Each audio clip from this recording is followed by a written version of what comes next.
I don't know about you, but sometimes my yard just goes crazy. And we get busy and there's no time and everything's just growing wild. And I don't like gardening. I'm just going to be honest. I have never in my entire life enjoyed it. But for some reason at the beginning of the summer, I felt a call to fix my yard, at least my front yard, at least what everybody else might see. And at first it just seemed like a lot of work. But the more I've worked on it and trimmed and cut and made the bushes look pretty and got all the flowers growing nicely, the more I'm enjoying it because I'm seeing something really beautiful come out of that. So I look forward to what's the next little trim or what's the thing that I have to watch to make sure something's not going crazy on me out there in this yard, or that some branch isn't going off on me, or some vine isn't, running where it's not supposed to run. So I was sharing this with a friend yesterday, and it occurred to me that Jesus talked about having to trim the vines and the branches to make something beautiful and to keep things rooted and grounded in him.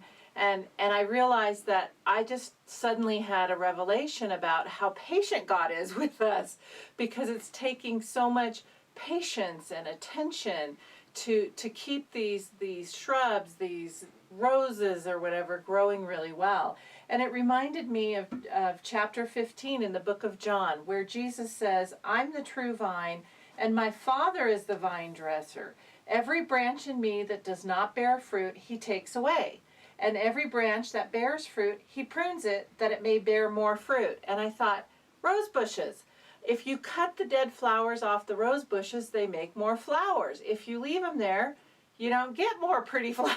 So I thought, wow, he's given us such a great example of how when we've completed a task for him and we're not supposed to continue in it, we need to let it go. It needs to be cut away. But also, if we want something more beautiful to come, we have to stay attached to him, and he dresses us and he trims us and he brings us into order. And then Jesus went on to say, you're already clean because of the word which I have spoken to you. Abide in me and I in you. As the branch cannot bear fruit of itself unless it abides in the vine, so neither can you unless you abide in me. I am the vine, you are the branches. He who abides in me and I in him, he bears much fruit. For apart from me, you can do nothing. And I realized even gardening this summer, I really can't do it except for the Lord has led me to do it. And if I cling to what he wants me to do, these beautiful things are coming out of it. And I was just amazed yesterday how much I need to cling to my roots with the Lord. I need to let him clear out anything that's not of him. I need to let him show me what parts are productive and what's going to grow beautiful fruit.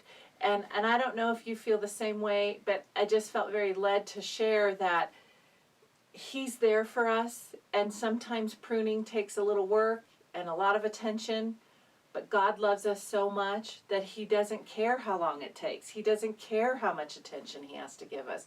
Just like this summer, I don't care how long it takes, and I don't care how much attention I have to give my yard to make something beautiful come out of it. Well, I'm Dr. Pauline Dillard, and this has been a Dunamis Moment.